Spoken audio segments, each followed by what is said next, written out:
नमस्कार दोस्तों, हिंदी साधन चैनल में आप सभी का एक बार फिर से हार्दिक स्वागत है। दोस्तों, जैसा कि हम सभी इस चैनल पे सीरीज से हिंदी साहित्य को पढ़ रहे हैं, हमने हिंदी साहित्य को पढ़ लिया है, आदिकाल भी पढ़ लिया है। अब भक्ति काल में निर्गुण धारा के संत कवियों को पढ़ना है।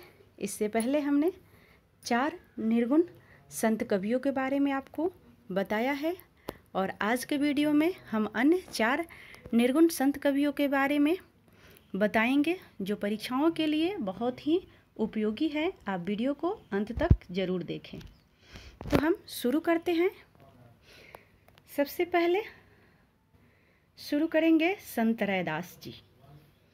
इनका जन्म काल 15वीं शताब्दी का उत्तरार्ध काल एवं 16वीं शताब्दी का पूर्वार्ध काल स्वीकार किया जाता है। डॉक्टर गणपति चंद्र गुप्त के अनुसार 1445 विक्रम संवत से 1575 विक्रम संवत।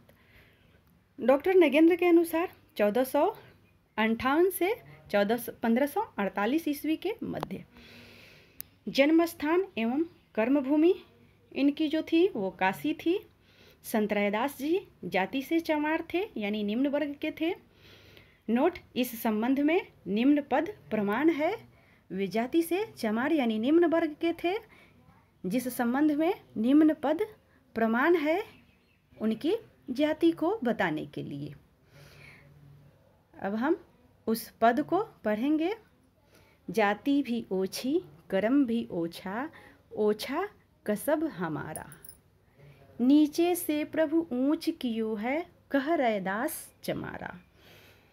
कह रैदास खलास चमारा, ये भी इनसे संबंधित पद है।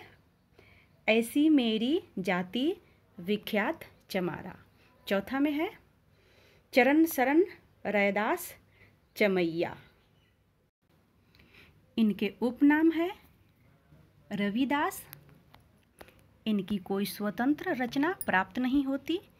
इनके रचित फुटकल पदों का एक संग्रह रविदास की पद के नाम से संतवाणी सीरीज में संग्रहित किया गया है। नोट, इनके द्वारा रचित 40 पद आदि गुरु ग्रंथ साहिब में शामिल किए गए हैं। इनके गुरु का नाम स्वामी रामानंद। विशेष तथ्य, मीराबाई ने इनका नाम आदर के साथ लिया है, अतः ये मीरा के गुरु माने जाते हैं। मीराबाई से प्रश्न जब पूछे जाते हैं तो अक्सर ये प्रश्न पूछ लिए जाते हैं कि मीराबाई के गुरु का नाम क्या था, तो आप उसे याद रखेंगे। मीराबाई के गुरु का नाम रैदास था। ये विवाहित संत थे। इनकी पत्नी का नाम लोना था। चित्तौड़गढ़ राजस्थान के कुंभश्याम मंदिर में इनकी एक छतरी बनी हुई है। इनके द्वारा रचित एक प्रसिद्ध पद यहाँ द्रष्टव्य है। अब कैसे छूटे राम नाम रट लागी, प्रभु जी तुम चंदन हम पानी, जाकी अंग अंग बास समानी। इनके द्वारा रचित यह पद बहुत ही मशहूर हुआ है। इसे आप जरूर याद करेंगे। प्रभु जी तुम घन बन हम मोरा, जैसे चितवत चंद चकोरा। प्रभु जी तुम दीपक हम बाती, जाकी ज्योति बरे दिन राती। ये रैदास जी के पद हैं, आप इसे जरूर याद करेंगे। अब अगले जो संत कवि हैं वे गुरु नानक देव। गुरु नानक या नानक देव इन्हीं को कहते हैं। अब हम सभी जानेंगे इनके जन्म काल के बारे में। इनका जन्म काल 1469 ईस्वी, मृत्यु काल 1538 ईस्वी। जन्म स्थान लाहौर के निकट राई भाई के तलवंडी नामक ग्राम में। नोट, यह स्थान पाकिस्तान में है एवं वर्तमान में ननकाना साहब में प्रख्यात है। गुरु नानक देव के जन्म स्थान के बारे में अक्सर प्रश्न पूछ लिए जाते हैं। आप इसे ध्यान से देखेंगे कि ये पाकिस्तान में है और वर्तमान में ननकाना साहब नाम से ये जगह प्रख्यात है। इनके पिता का नाम कालूचंद्र खत्री, माता का नाम तृप्ता, पत्नी सुलक्षणी। इनके 2 पुत्र थे, उन दोनों के नाम देखेंगे।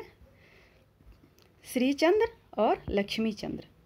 इनके पुत्र श्रीचंद्र द्वारा उदासी संप्रदाय की स्थापना भी की गई थी। अब हम इन देखेंगे गुरु नानक देव के प्रमुख रचनाएं कौन कौन सी है। जपू जी, आशा दी बार, रहीरास, सोहिला, नसीहतनामा, इनके ये कुछ रचनाएं हैं, आप इसे जरूर याद करेंगे। विशेष तथ्य देखेंगे। जपू जी नामक दर्शन का सार तत्व माना जाता है। जपू जी नामक इनकी जो रचनाएं है वो दर्शन का सार तत्व माना जाता है। नानक जी की काव्य भाषा के 3 रूप माने जाते हैं। नानक जी ने अपने काव्य को 3 भाषाओं में लिखा है, हिंदी, पंजाबी और फारसी बहुल पंजाबी। नसीहतनामा की भाषा में खड़ी बोली का रूप व्यक्त हुआ है, परंतु इनका अधिकांश साहित्य पंजाबी में है। इनके द्वारा रचित पदों को गुरु ग्रंथ साहिब में महला नामक प्रकरण में शामिल किया गया है। अब हम सभी देखेंगे संत हरिदास के बारे में।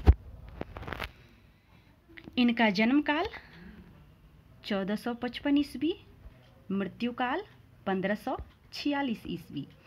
निवास स्थान डिडवाना, जिला नागौर, राजस्थान। गुरु का नाम, सर्वप्रथम ये दादूपंथी प्रयागदास के शिष्य हुए 1599 ईस्वी में। जब ये दादू के शिष्य हुए तो वे 1599 ईस्वी में फिर दादू के और फिर कबीर पंथ और गोरख पंथ में दीक्षित हुए। अंततः इन्होंने अपना निराला पंथ चलाया। अब हम देखेंगे इनकी प्रमुख रचनाओं के बारे में। प्रमुख रचनाएं हैं अष्टपदी योग ग्रंथ, ब्रह्मा स्तुति, हंस प्रबोध ग्रंथ, निरपख मूल ग्रंथ, पूजा योग ग्रंथ, समाधि योग ग्रंथ और संग्राम योग ग्रंथ। विशेष तथ्य, ये निरंजनी संप्रदाय के प्रवर्तक माने जाते हैं। निरंजनी संप्रदाय, इस संप्रदाय का मूल स्रोत नाथ पंथ है।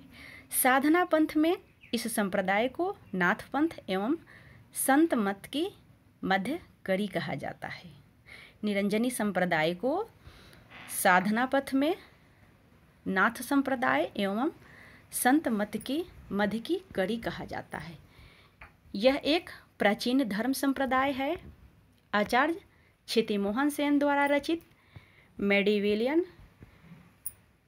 मिस्टिसिज्म रचना के अनुसार सर्वप्रथम इस मत का प्रचार उड़ीसा से प्रारंभ हुआ था। निरंजनी संप्रदाय मत का सर्वप्रथम प्रचार उड़ीसा से प्रारंभ हुआ था। नोट, दादूपंथी राधोदास द्वारा रचित भक्तमाल के अनुसार निरंजनी संप्रदाय के प्रवर्तक जगन माने जाते हैं और डिडवान यानी नागौर में इस संप्रदाय का प्रमुख मठ स्थापित है। अब हम जानेंगे 8वें संत कवि जम्भन दास। इनको जम्भन दास भी बोलते हैं, जम्भनाथ और जम्भोजी भी बोलते हैं। जन्म काल 1451 ईस्वी, जन्म स्थान पीपासर नागौर, मृत्यु काल और समाधि काल 1523 ईस्वी, समाधि स्थल तालाब बीकानेर। रचना, इनकी कोई रचना उपलब्ध नहीं है। कुछ फुटकल पद प्राप्त होते हैं, यथा देखेंगे इनके फुटकल पद को। गगन हमारा बाजा बाजे, मतर फल हाथी, सांसव काबल गुरुमुख तोरा, पंच पुरुष मेरे साथी।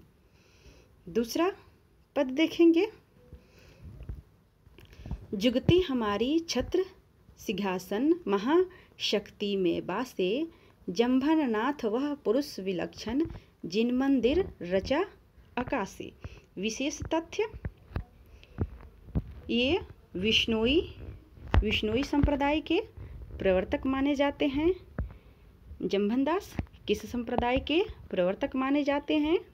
तो वे विष्णोई संप्रदाय के प्रवर्तक माने जाते हैं।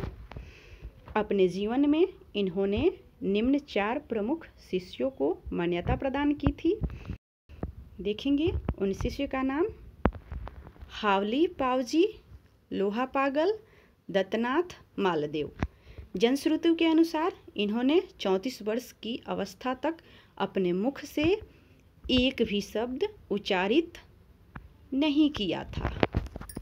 लोगों के अनुसार कुछ लोग कहते हैं कि ये जब 34 वर्ष की अवस्था तक हुए तो इन्होंने अपने मुख से एक शब्द भी उच्चारित नहीं किया था। सिद्धि प्राप्त हो जाने के बाद ये मुनिद्र जम्भ ऋषि के नाम से विख्यात हुए। इनकी रचनाओं में ओकार जप निरंजन की उपासना, अजपा जप, गगनमंडल, पंचपुरुष, सतपुरुष महिमा, जरा मरण से मुक्ति, अनन्य भक्ति इत्यादि का बार बार उल्लेख हुआ है। अतएव ये नाथ पंथ से विशेष प्रभावित नजर आते हैं। अब हम देखेंगे नवे कवि सिंगा। इनका जन्म काल है 1519 ईस्वी। जन्म स्थान गांव खजूर, रियासत बड़वानी, ये मध्य प्रदेश में है। मृत्यु काल 1659 ईस्वी। इनकी प्रमुख रचनाएं, हालांकि इनकी रचनाओं को आपको याद करने में कठिनाई नहीं होगी, क्योंकि इनकी जो रचनाएं हैं उनके आगे इनका नाम लगा हुआ है। सिंगा जी का दृढ़ उपदेश, सिंगा जी का आत्मध्यान, सिंगा जी का दोष बोध, सिंगा जी का नरद, सिंगा जी का शरद, सिंगा जी की वाणी।